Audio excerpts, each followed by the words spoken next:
পুরুলিয়াতে মোবাইল চোর সন্দেহে এক যুবককে মারধরের ঘটনা। উত্তেজিত জনতার থানা ঘেরাও করে বিক্ষোভ। মোবাইল চুরির সন্দেহে বিকাশ গুপ্ত নামের এক যুবককে বেধড়ক মারধর করার অভিযোগ ওঠে গারুলিয়ার বাসিন্দা গুড্ডু সিং এর পরিবারের বিরুদ্ধে। স্থানীয় বাসিন্দাদের অভিযোগ, মানসিক ভারসাম্যহীন বিকাশ ছট পুজোর সময় গুড্ডু সিং এর বাড়িতে কাজ করছিলেন। কাজ করে বাড়ি ফেরার পরে গুড্ডু সিং তার মেয়ের মোবাইল খুঁজে পাচ্ছিলেন না। সন্দেহের বশে বিকাশ গুপ্তকে মারধর করেন। আশঙ্কাজনক অবস্থায় তাকে প্রথমে ব্যারাকপুর ডাক্তার বিএন বসু মহকুমা হাসপাতাল ও পরবর্তীকালে কল্যাণী জেএনএম হাসপাতালে স্থানান্তরিত করা হয়, যেখানে আশঙ্কাজনক অবস্থায় ভর্তি রয়েছে আক্রান্ত। মারধরের অভিযোগে বুধবার অভিযুক্তের বাড়ি ভাঙচুর করেন স্থানীয় বাসিন্দারা। এর পাশাপাশি নোয়াপাড়া থানার সামনে একত্রিত হয়ে বিক্ষোভ দেখান স্থানীয় বাসিন্দারা। সংবাদ মাধ্যমের মুখোমুখি হয়ে বিক্ষোভকারী রবি চৌধুরী ও অভিযুক্ত গুড্ডু সিং জানান, बात यहाँ ट्रीटमेंट का नहीं है, जिनसे हम लोग सीखते हैं कि गलत नहीं करना है। आज वही लोग गलत कर रहे हैं और गलत करने के बाद इतना सारा गलत कि जो लड़का कुछ नहीं जानता है उसको मारना है, एक थप्पड़ मारना है। अगर कोई भी गलती होता है, ये हम लोग को ही खुद सिखाए थे, जिनका नाम गुड्डू सिंह है, वो खुद हम लोग को सिखाया। अगर गलती अगर होता है तो पहले उनको मम्मी और पापा को दिखाया जाता है, बताया जाता है। लेकिन ये उनसे इतना बड़ा गलती कैसे होगा कि उनको इस तरह से मारा गया है। तो डॉक्टर डायरेक्ट उनको बोल रहे हैं कि ये बहुत सीरियस अवस्था में, उनको 2 हॉस्पिटल रेफर कर दिए गए। अगर इस बात के लेकर उनको ऐसा लगता है कि ये गलती हुआ है, तो गलती पहले आप मानिए कि जो गलत किया है पहले आप उनको सज़ा दिलवाइए, नहीं तो ये पूरा मोहल्ला, ये पूरा इलाका उनके लिए नहीं आता। किसी को आपने ही सिखाया था कि एक थप्पड़ मार देकर गलती होता है। किसी के साथ 4 जन 5 जन 6 जन एक पूरा ग्रुप मिल के आप उसको मार रहे हैं और मार के उसको पूरा अधमरा कर दे रहे हैं, जो ना ही अभी बोल सक रहा है और ना ही जीवन जीने की जो उम्मीद में है। कंटिन्यू आप उसको बांध के मारा गया, मारने के बाद आप उसको घुमा रहे हैं, ये कौन सा न्याय है।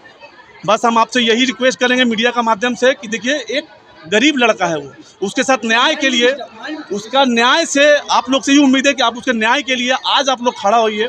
क्योंकि आप देखिए यहाँ पे जितने भी हमारे भाई लोग हैं, जितने भी यहाँ पे पूरा मोहल्ला यहाँ पे खड़ा है, वो थोड़ा सा माइंड डिस्टर्ब है उसका, ये बात वो भी जानते थे।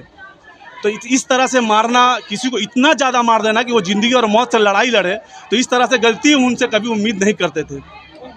मेरा नाम रवि चौधरी।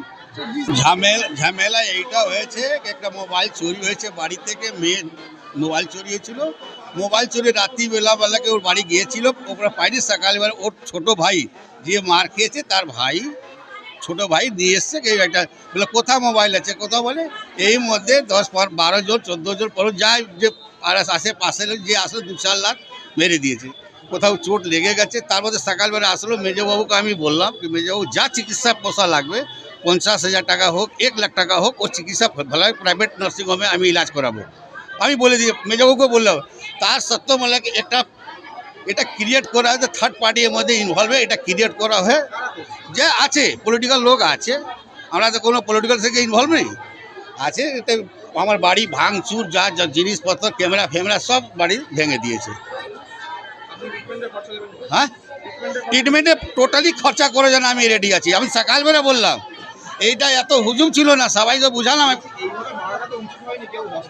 নিশ্চয় এটা উচিত হয়নি, নিশ্চয় उचित नहीं, এটা बाजी करा, गलत काम हुआ है। हम तो चाह रहे थे सही इलाज कराने के लिए। हम सबको लड़का को बोले कि बाबू, हम लड़का के अभी बीएन बसे हॉस्पिटल আমি ছেলে কে পাঠিয়েছি कि যাও দেখো, যা চিকিৎসা লাগে আমি ওকে প্রাইভেট নার্সিং হোমে আমি ইলাজ করাবো। আমি এরা যা করেছে নোংরামি কাজ করেছে, ও তো করেছে, ও তো নোংরামি কাজ করেছে। তার সাথে বেশি যে মেরেছে ও নোংরামি কাজ করেছে।